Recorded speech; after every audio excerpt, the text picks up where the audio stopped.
En este capítulo de Trazando Líneas vamos a conversar con Héctor Béjar. Pero antes, sigue nuestras publicaciones en todas las redes buscando @lalíneape.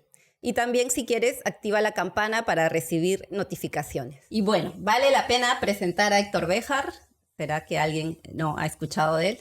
Bueno, para los que no han escuchado y para recordar un poco, Héctor Béjar es exguerrillero.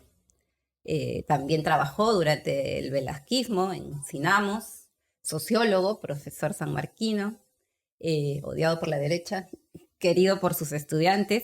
Hace poco publicó un libro bastante amplio, Historia del Perú para descontentos, vieja crónica y mal gobierno, que pude participar también de la presentación.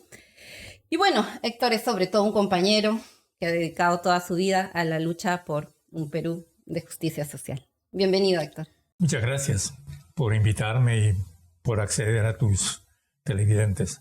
Bueno, vamos a empezar conversando de este momento político que nos ha tocado vivir, ¿no? Un poco la pregunta que nos hacíamos, ¿no? ¿Cómo llegamos aquí? ¿Cómo llegamos a este momento de confrontación, de movilización, de deterioro de la democracia? Si queremos usar este término que usa Gramsci, este término de crisis de régimen, ¿no? Una crisis orgánica donde se descompone la institucionalidad que se había construido. Y podemos decir que un poco eso fue lo que se impuso en el 92 con el autogolpe, ¿no? Todo un régimen económico, político y social también, ¿no? Que fue el neoliberalismo. Y esto es lo que se ha venido descomponiendo y que hoy también estalla con violencia, ¿no? Entonces vemos, por un lado, a una presidenta lidiando con una sociedad que la rechaza. Aunque ella diga que es un grupo minoritario, pues tienen 75% para usar las encuestas más conservadoras, ¿no? De población que la rechaza. Y un país movilizado, como no veíamos en mucho tiempo, ¿no? ¿Qué es lo que pasó aquí? ¿Qué falló de la transición del 2001, además, ¿no? Donde se dijo que habíamos recuperado la democracia? Este es otro concepto que podemos desarrollar y que ahora vemos también, y lo vimos desde las elecciones del 2021. La democracia fue desconocida por los mismos grupos de poder que inventaron de pronto un fraude, negaron los votos de un sector importante de la población, boicotearon sistemáticamente al gobierno de Pedro Castillo, también creo que hay que decirlo así. Y posteriormente se han adueñado del poder y no quieren dejarlo, obviamente, ¿no? Ahora estamos pidiendo nuevas elecciones, renuncia de Dina. Y yo creo que estamos en un impasse muy, muy duro para el país y para la democracia. No sé cómo lo ves tú. Bueno, pues es un largo proceso que ahora entra en crisis. Espero que sea una crisis terminal, aunque uno nunca sabe. Porque lo que tú citas del año 92 ya era una oposición al Perú histórico. En realidad, el año 92 confluyen un neoliberalismo que estaba en boga todavía en el mundo, el ingreso de poderosas empresas globales al Perú y una catástrofe en el sistema político. Pero todo eso iba a contracorriente de un gran proceso histórico anterior en el Perú, que había cubierto las movilizaciones de los campesinos, las recuperaciones de tierras, la reforma agraria, la revolución militar. Y por tanto, el 92 quiso solucionar a la manera oligárquica, digamos, algo, y cuando digo a la manera oligárquica, digo con crimen, con muertes, con ilegalidad, ¿no? Algo que finalmente no solucionó. Y abrió una nueva crisis que además ahora se agrava por el hecho de que el neoliberalismo, que estaba en boga, que era indiscutible, que era pensamiento único en los años 90, no va más. Es decir, es ilegítimo en el mundo. Pueden haber programas neoliberales como discursos, pero ningún país del mundo, incluidas las potencias aparentemente neoliberales, están aplicando programas neoliberales. Están aplicando proteccionismo. Con la pandemia votaron miles de millones de dólares para mantener a sus poblaciones y que no haya una revolución en Estados Unidos, en Inglaterra, etcétera, etcétera.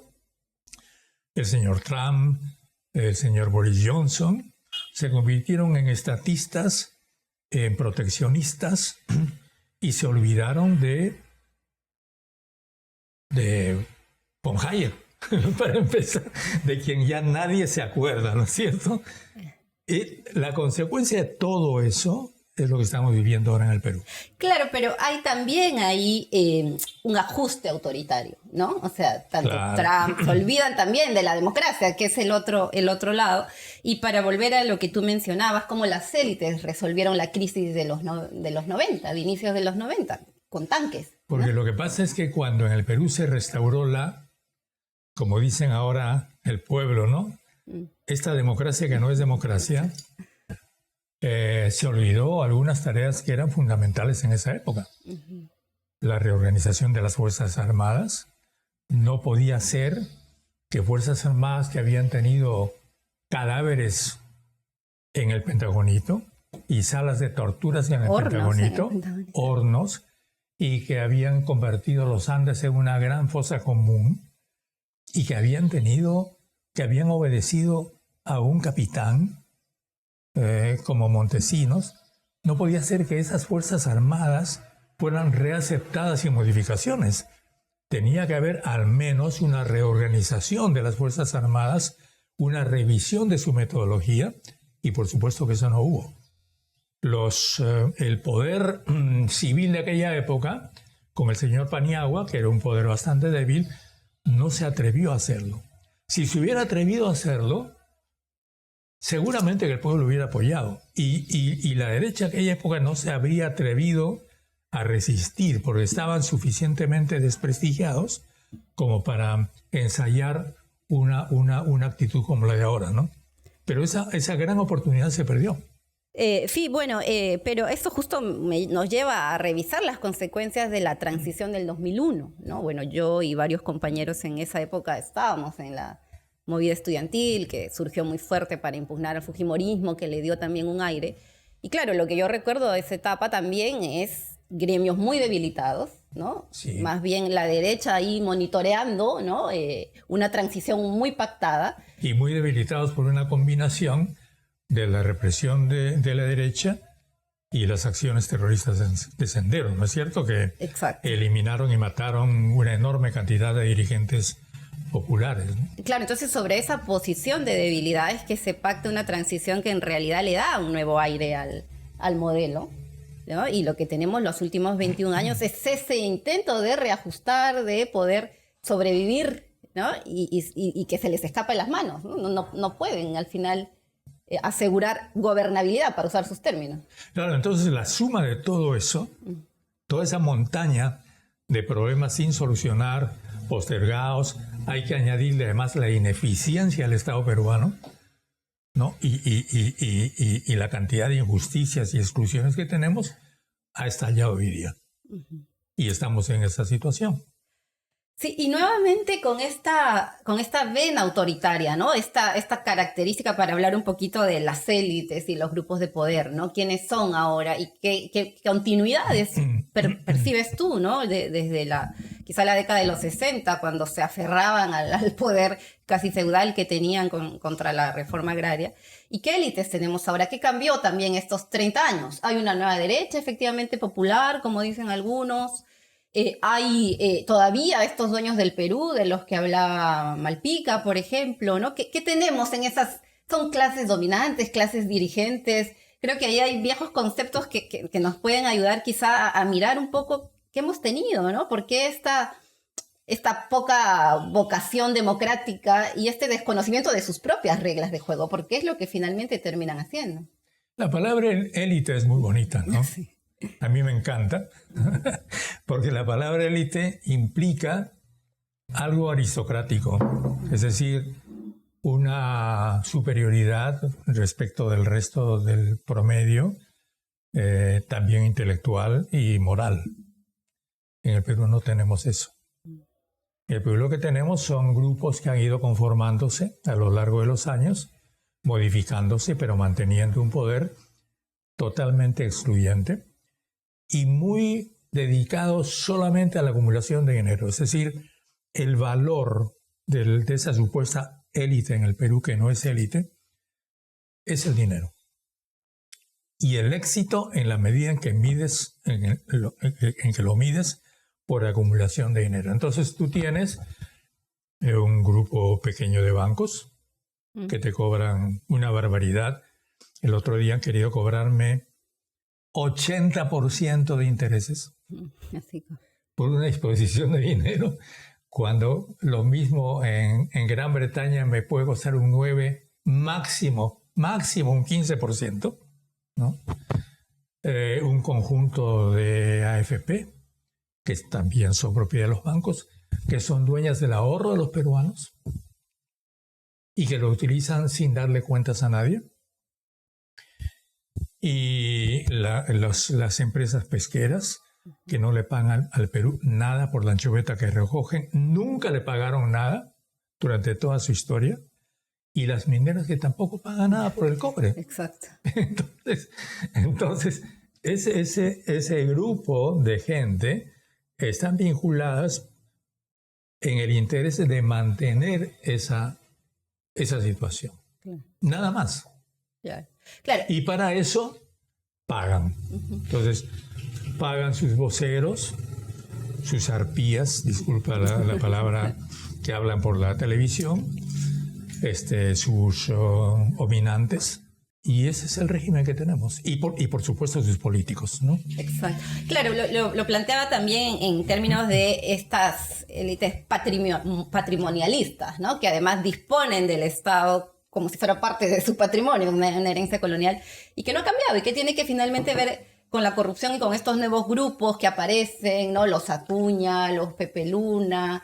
De fortunas de origen desconocido, ¿eh? Exacto, y bueno, el papel de las... No explicado nunca. El papel de las economías ilícitas, ¿no? Que termina Claro. teniendo acá un peso, ilícitas, ilegales, en ese ámbito de ese limbo, ¿no? Que cuando llega Porque hay una antigua burguesía, digamos, ¿no es cierto? Que es la que yo he referido. Tú te estás refiriendo a una nueva burguesía. Y no sé si la palabra burguesía también es demasiado hermosa para estas cosas. Pues burgueses pues eran los Medici, ¿no es cierto? Claro. Entonces, no confundamos tampoco, ¿no? Por ahí alguien ha hablado de lumpen burgueses, es decir, una burguesía que no tiene límites. Claro. Morales, ¿no? ¿Y por qué esta reacción frente al gobierno de Castillo? Porque diríamos también que ellos pudieron haber hecho negocios ahí, ¿no? Entonces, ¿por qué esta cerrazón? Desde incluso antes de su elección, ¿no? Yo creo que ahí también ya empiezan a jugar esta falta de intermediarios, ¿no? Estas lobistas que antes tenían, las Cecilia Blume se convierten ahora en Carolín. O sea, hay algo que los desubica y los lleva a desconocer las reglas de juego democrático. Es curioso, ¿no? Porque mira, en la historia peruana, Sánchez Cerro fue un hombre que surgió imprevistamente, pero enamoraron a Sánchez Cerro y lo convirtieron para ellos, ¿no? Lo convirtieron en lo que es Boluarte ahora, es un represor, ¿no es cierto? Y a García. También, claro. El gran...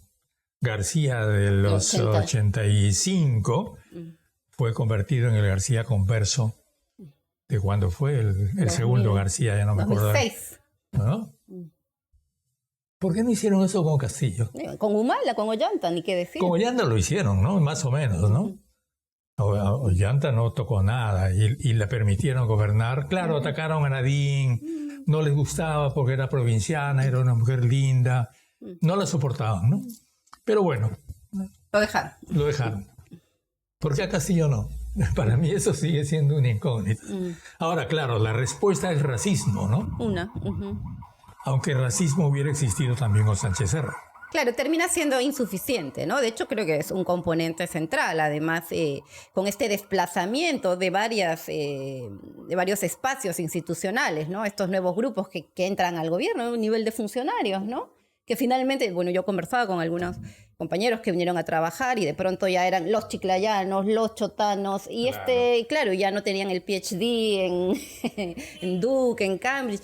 Y sí, son 16 meses que nos dan para pensar mucho de cómo estaba configurado finalmente nuestras élites. Sí, y la forma como esas élites, aparte de no entender lo que estaba pasando en el Perú, que creo que también de alguna forma nos comprendía a todos, yo mismo no podía imaginarme lo que iba a pasar en estos 2 meses últimos, ¿no? En mi caso personal yo pensaba que, bueno, el pueblo peruano ya como que había tirado la esponja, a pesar del triunfo electoral de Castillo. Pero es ese tipo de reacción en que, como han dicho muchos, ¿no?, es de lo más profundo de las provincias, es algo inusitado, algo que no se podía prever y que por supuesto tampoco lo previeron los grupos que dominan el Perú. Sí, eso es clave como para ir entrando a ver justamente esto de qué es ese campo popular que ahora tenemos y que ha tomado protagonismo desde lo político, no desde lo social, ¿no? Porque creo que aquí es importante también señalar que efectivamente muchos no esperamos, así como muchos no esperaron el triunfo de Castillo, de hecho, y lo digo yo como parte de ese proceso político de campaña que tuvimos el 2021, ¿no? Nadie esperaba el triunfo de Castillo. No tenía, o sea, no le dábamos un 4%, así, ¿no? Como que nos iba a dejar fuera de la segunda vuelta, como hizo Goyo el 2016, ¿no? En esa línea. Entonces, de pronto, pues, ni siquiera los medios de comunicación tenían su foto, ¿no? Ponían una silueta de internet. Entonces, claro, y ahora nos pasa un poco lo mismo, ¿no? Y la gente decía, ¿de dónde salió toda esta reacción? Yo, la verdad, tampoco la esperaba a ese nivel. Sí pensaba que iba a haber un nivel de protesta, de impugnación, de descontento, pero no este estallido popular que hemos tenido, ¿no? Y quiénes son, además. Y yo creo que ahí, bueno, yo trabajaba un poco todo este tema de movimientos sociales, buscando el sujeto de la emancipación, los sujetos, ¿no?, que pueden llevar adelante un proceso de cambio, de transformación. Y bueno, ha habido sujetos que han impugnado, que se han movilizado estas últimas décadas, ¿no? Y el movimiento cocalero, por ejemplo, el 2004, 2005 surge muy fuerte también. Los pueblos indígenas, las comunidades locales contra la minería. Entonces, ha habido movilización y ha habido una impugnación, claro, que no se terminaba de enunciar políticamente, ¿no? Por eso ahora los Dina dice y los políticos, ¿por qué no están pidiendo temas sociales? ¿No? ¿Por qué están pidiendo no piden carreteras? ¿Por qué están pidiendo plataformas políticas? Y claro, ¿qué cambió ahí? Mi tesis es que, como dicen, los malos siempre producen su propia, los problemas que los van a cuestionar después, ¿no? Cuando el 90 desarman todo el país, venden todas las empresas, dejan al Perú sin activos y declaran abolidos en la práctica todos los derechos sociales, casi sin excepción, el proletariado pequeño pero significativo que había en el Perú, es decir, los trabajadores de las grandes metalúrgicas, ¿no? El Perú fabricaba automóviles, fabricaba barcos, ¿no? Y eso significaba un proletariado industrial que además estaba muy bien organizado porque había protección para la organización sindical. Cuando todo eso es abolido y todos se quedan desarmados, ese proletariado más los nuevos pobres se convierten en lo que una teórica que a mí me gusta mucho, que es Isabel Orey, llama el precariado. Es decir, una enorme masa de gente individualizada que no tiene capacidad de organización y que no tiene ningún derecho y que depende absolutamente de lo que puede ganar mal que bien día por día con salarios, con jornadas de 10, de 12 horas. Esos son los chicos que están de meseros en los restaurantes, los choferes de los mototaxis, los que hacen el delivery, en fin, miles de gente. Pero también eso significó que en el campo, cuando la reforma agraria no continúa, las familias se las buscan, y se las buscan a través del comercio. Y entonces El contrabando, que también es favorecido por el propio modelo, va creando ese tipo de comercio que llamamos contrabando, que es muy activo, sobre todo en el sur, va creando un sector comercial cada vez más potente, que te vincula desde Buenos Aires, pasa por el Alto de La Paz y acaba en Iquique, y pasa por Puno, Sí. ¿no? Entonces, todo eso significa muchísimo dinero. También. Y eso lo juntas a las viejas comunidades campesinas, que ya no son comunidades campesinas, porque ellos ya no son solamente campesinos, y te va creando una especie de masa ciertamente precaria, pero emergente, que te va manejando cada vez más dinero, que va teniendo cada vez más conciencia y que va recuperando las viejas tradiciones comunales. Es decir, no liderazgo individual, todo común, todo se discute en común, las delegaciones se discuten en común, se controla. Súmale a eso dinero y es una potente fuerza social que es la que ahora tenemos en el Perú. Claro, es interesante porque además es un campo popular, un mundo popular efectivamente precarizado, ¿no? Producto también de este neoliberalismo popular que se despliega estas últimas décadas, ¿no? Y que va resolviendo temas que el Estado no está atendiendo, ¿no? El caso de los ronderos, por ejemplo, que están con poder, resuelven problemas. Y que además resuelven y son una parte del poder.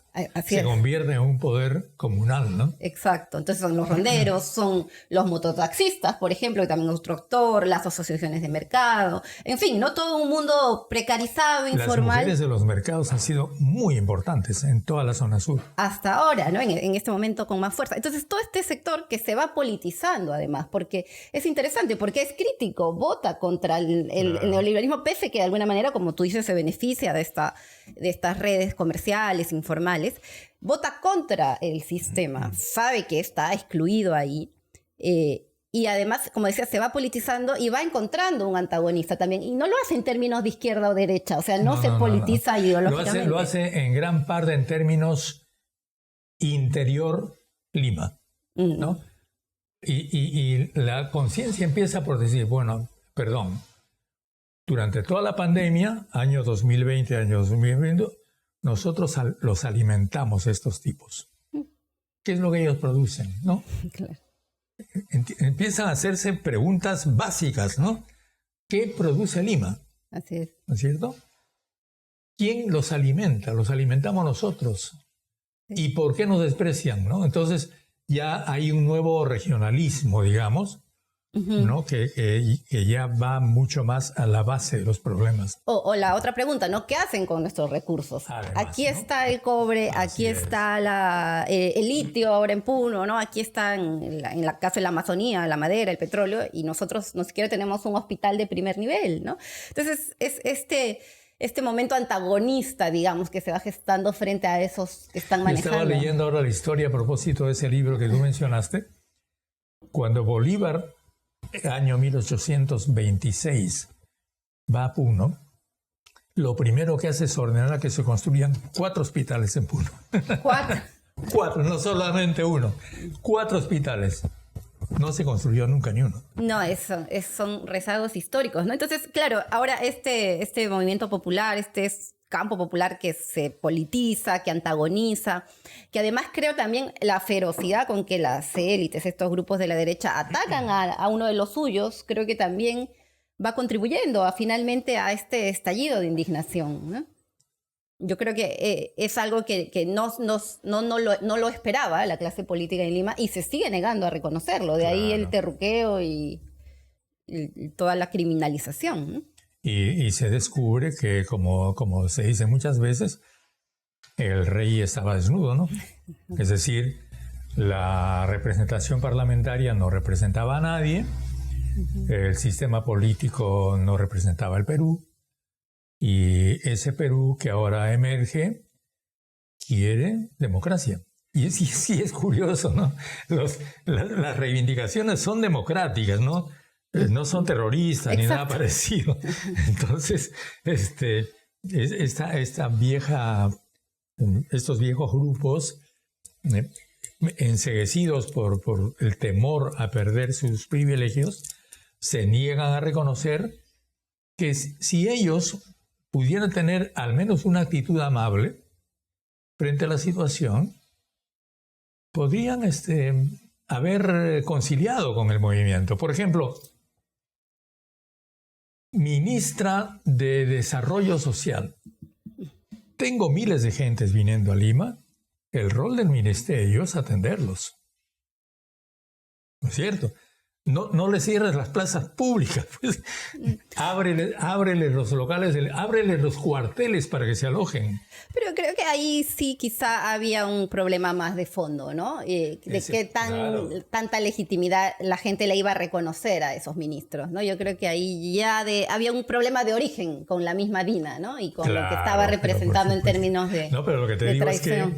Es que la concepción de ellos, ¿no? Sí. Su concepción del Estado como algo que no pertenece a todos, sino que me pertenece a mí. Yo soy el que lo tiene, ¿no? Sí, y es verdad lo que tú planteas, en términos de estás presentando a este sujeto movilizado, a estos campesinos que están haciendo su colecta de 2.000 soles para curarse las heridas, como terrorista, como que está contra del sistema, cuando lo que están pidiendo más bien es que se respeten las reglas de juego, que se abran nuevas reglas de juego de manera democrática. No están poniendo bombas, o sea, nos quieren vender la idea de un terrorismo, los que hemos vivido esas décadas, no coincide, ¿no? O sea, no están poniendo bombas, no quieren implantar la dictadura del proletariado. Claro. Entonces es muy, yo diría, muy lamentable cómo la clase política se niega a abrir este momento de democratización.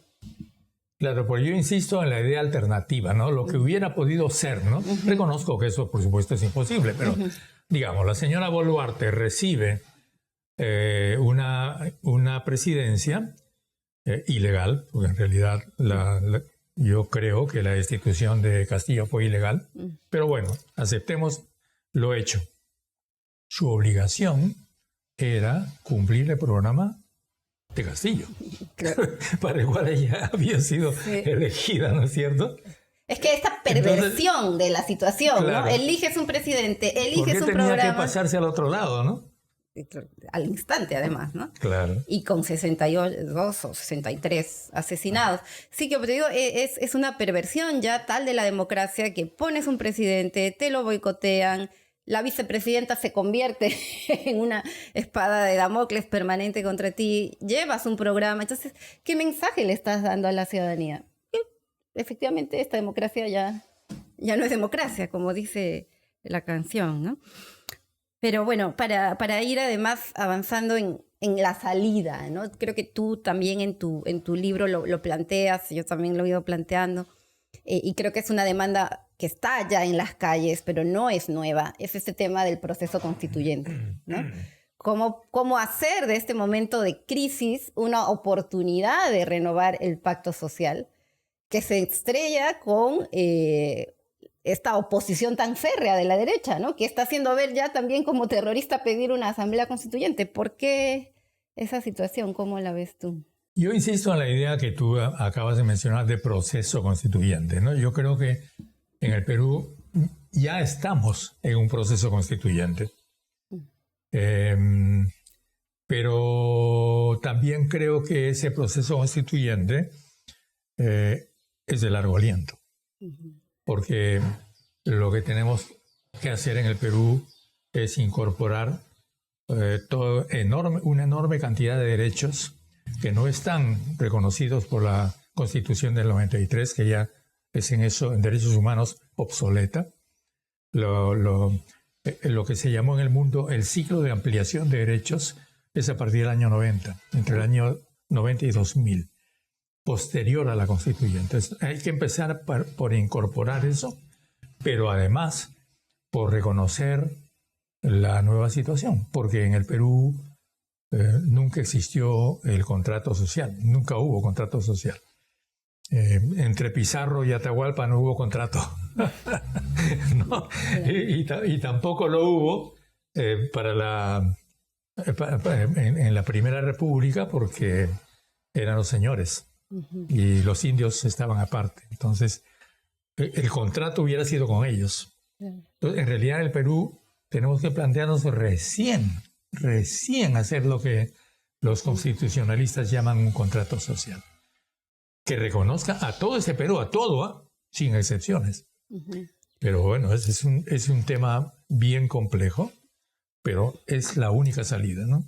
Sí, bueno, yo creo que quizá coincidimos en que todavía el escenario está abierto, digamos. Yo creo que sí hay un esfuerzo deliberado de la derecha de cerrar, como el 92, esta crisis autoritariamente, ¿no? Poniendo todo para que las nuevas elecciones, si se hacen el 25 o el 26, gane otra opción conservadora y cerrar ahí con ajustes desde el Congreso, desde los poderes constituidos, ¿no? Pero efectivamente hay un proceso que se ha abierto, hay una deliberación, que creo que es lo fundamental que también traen los procesos constituyentes y que se niega la derecha a reconocer, que es politizar la sociedad, ¿no? Discutir la cosa pública, finalmente, ¿no? ¿Qué Estado queremos? ¿Qué derechos queremos que estén? ¿Qué queremos hacer con nuestros recursos naturales?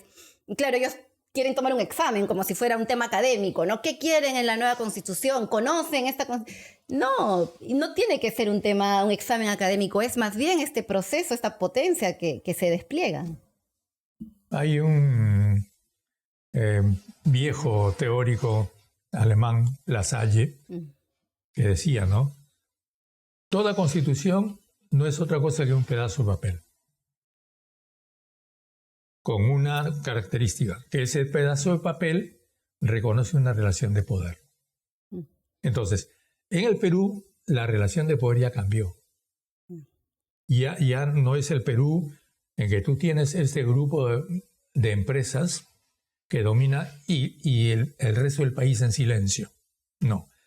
El resto del país ahora está pidiendo participar en la política. Exacto. La relación de poder cambió. Entonces, el momento constituyente o el proceso constituyente tiene que empezar por reconocer eso, lo cual significa incorporar al nuevo sistema político a ese mundo múltiple, heterogéneo, donde están los ashánicas, donde están los aymaras, etcétera, etcétera, en un sistema político que sea una especie de Naciones Unidas. Yo siempre digo eso, ¿no? El nuevo Parlamento peruano que surja de una nueva Constitución no debería ser como este. Debería tener traducción simultánea. Exacto. Para empezar, la señora de pollera aymara que viene de su pueblo debe tener el derecho a hablar en su idioma, no tiene por qué pasar por el castellano, ¿no?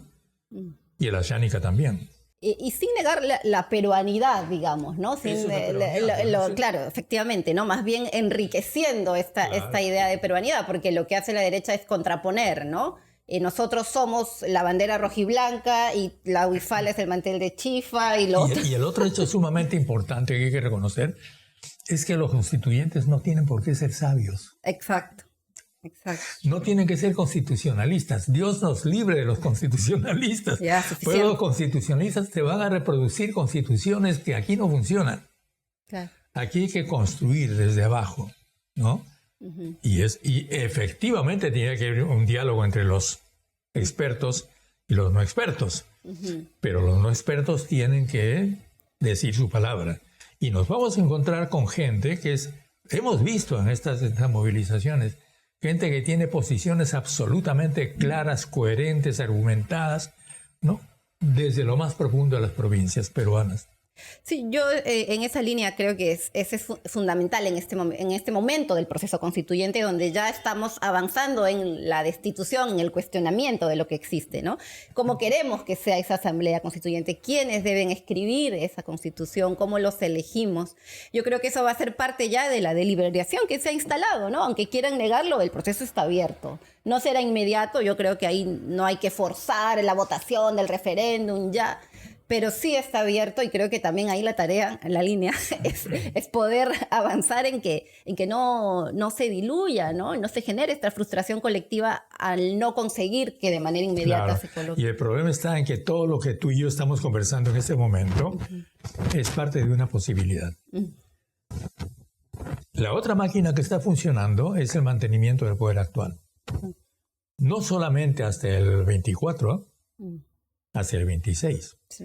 Pero no solamente hasta el 26, hasta más allá del 26. Es decir, lo que ellos quieren es prolongar el poder instalado del año 90 ad infinitum. También esa es una idea absolutamente loca, inviable, porque el mundo ya está a contracorriente de eso, pero siguen en esa obsesión. Y se le están jugando, ¿no? Con la represión tan brutal que han desatado, no es gratuita, ¿no? Es para quedarse, ¿no? O sea, yo no recupero el poder de la manera en que lo recuperé para a los 3 meses decirles, vamos a elecciones. Claro, entonces lo que te quiero decir es que, digamos, si consideramos estas dos alternativas, la alternativa Trump, peruana, que sería esta, ¿no? Trump, Bolsonaro o Duarte, digamos por ahora, digamos puede ser otro después, ¿no? Y por otro lado, la alternativa democrática, lo interesante hoy día es que el mundo está recorriendo también ambas alternativas. Y por tanto, esto también se va a jugar en el Perú, ¿no? Sí, de acuerdo. Bueno, la disputa sigue abierta y para ir cerrando, creo que también preguntarnos por temas que ya te tocan a ti directamente, ¿no?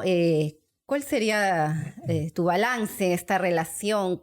Ya pasando al mundo de la representación, ¿y qué representación pueden encontrar estos sectores, ¿no? Lo que son las izquierdas, el campo popular, los proyectos nacionalistas. Tú fuiste parte del gobierno de Velasco, te costó la excomunión de buena parte de lo que era la nueva izquierda. ¿Por qué esas tensiones en el Perú? ¿Cuál es tu balance de los procesos de construcción de las izquierdas frente a las demandas de un campo popular que les es esquivo? Nos es esquivo. Lo que pasa es que las izquierdas son sensibles al resto de la sociedad, ¿no? Cuando el resto de la sociedad hay corrupción, hay falta de principios, que ha sido, como sabemos, alimentada por el sistema que se impuso al Perú del año 90, a partir del año 90, eso también se refleja en la izquierda. Entonces, en la izquierda vas a encontrar buenos y malos, oportunistas y héroes, gente absolutamente meritoria y gente que no merece llamarse de izquierda. Y ese es el drama, pero también la posibilidad de la izquierda, porque en esa misma medida las izquierdas en el Perú, porque son muchas, creo que de alguna forma han jugado en la alimentación de lo que ahora vemos. Hay que reconocerlo. Es una vieja lucha desde los años 30 o antes, ¿no? Que ahora fructifica en lo que la gente está diciendo. Lo que antes era solamente un patrimonio de grupos pequeños, de gente iluminada, ahora son parte del sentido común de un gran sector de la población. Ese es un enorme triunfo histórico, enorme, que nos merecemos todos. ¿No? Ahora, pero y creo que el rol de la izquierda está en reconocer que es solamente una parte del mundo, ¿no es cierto? Y que el mundo popular la excede. Y que el mundo popular no tiene que ser necesariamente de izquierda. Es popular. Es popular, con todo lo bueno y malo y dudoso que eso significa. Porque aquí, si bien es cierto que estamos al final, al término de un cierto sistema político, estamos al comienzo de una batalla nueva que recién empieza, porque la historia es así. Y en ese intermedio nacen los monstruos, como decía Gramsci. No, eso creo que es fundamental, ¿no? Entender que lo popular excede lo izquierdista, lo ideológico. Creo que ahí hay una reflexión importante también en términos de cómo encontrarte con esas luchas, ¿no? Dejando estas ideas de que más bien estas luchas tienen que buscarte y el actor de la representación es el partido, en fin, ¿no? Creo que eso ya da para otra conversación. Y para terminar, Héctor, ¿cuál es tu balance al final? ¿Eres optimista con lo que pueda pasar? Yo era muy pesimista hace 2 meses. Ahora soy optimista. Qué bueno. Muy optimista. ¿Por qué? Ahora, no desconozco los riesgos de esto, no desconozco los aparatos que están en marcha, que nos pueden llevar a una dictadura sangrienta también. Desgraciadamente o felizmente, todas las posibilidades están abiertas hoy en el Perú, como están abiertas en el mundo también. No nos olvidamos que estamos al borde de una guerra mundial también, ¿no? ¿Por qué eres ahora optimista? ¿Qué cambió esos 2 meses? No tenía la menor idea de la forma como la gente iba a reaccionar. No se me había ocurrido. Yo pensé que lo de Castillo ya estaba perdido, que los de siempre iban a sentarse una vez más en su poder, que iba a haber reacciones, pero que no iban a tener la dimensión que tuvieron. Y que el Perú iba a ser una especie de isla, como muchas veces fue, en una América Latina que está más bien en proceso de cambio. Pero bueno, como todo lo que hemos visto, ha modificado en mí la visión que tenía en ese momento. Pues en general eso también da para pensar, ¿por qué no vemos estas cosas, ¿no? Los sociólogos debemos hacer predictibilidad y también nos da para pensar de la intelectualidad, ¿no? Claro. O sea, nuestros intelectuales... Es que tenemos que reconocer nuestro desconocimiento de la realidad, ¿no? Mi familia es puneña. Yo me aprecio de ser puneño. Mi padre estaba muy vinculado a lo aymara, a lo quechua, y siempre he tenido mucho cariño por el sur y por Bolivia, y en fin. Pero aún así, conociendo las potencialidades de ese mundo, como que ya había dado la batalla por perdida. Sí. Es muy revitalizador, claro, que no esté perdida. Creo que eso nos termina alimentando y termina abriendo otro momento finalmente. Yo sí también me sumo a tu momento optimista. Y comentaba, ¿no? He hecho trabajo de campo en el BRAE, con los cocaleros, en la selva central, con los pueblos indígenas, en Cajamarca, ¿no? Entonces, y claro, todavía veía lejano ese momento de politización antagonista y de fuerza tan grande que hemos visto ahora estallar, ¿no? Y sí, hay un nivel de sorpresa y hay un llamado a la reflexión, a la conexión también con este campo popular que viene, como tú dices, no solo con lo bueno, lo importante, lo comunitario, los lazos sociales, sino también con toda esta parte más porosa, precaria, ¿no? Marginal a veces, ilícita, ilegal en otros casos, ¿no? Que termina abriendo un mundo desconocido y que creo que la tarea más bien es conocer. Bueno, muchas gracias, Héctor. Gracias a ti y gracias a ustedes.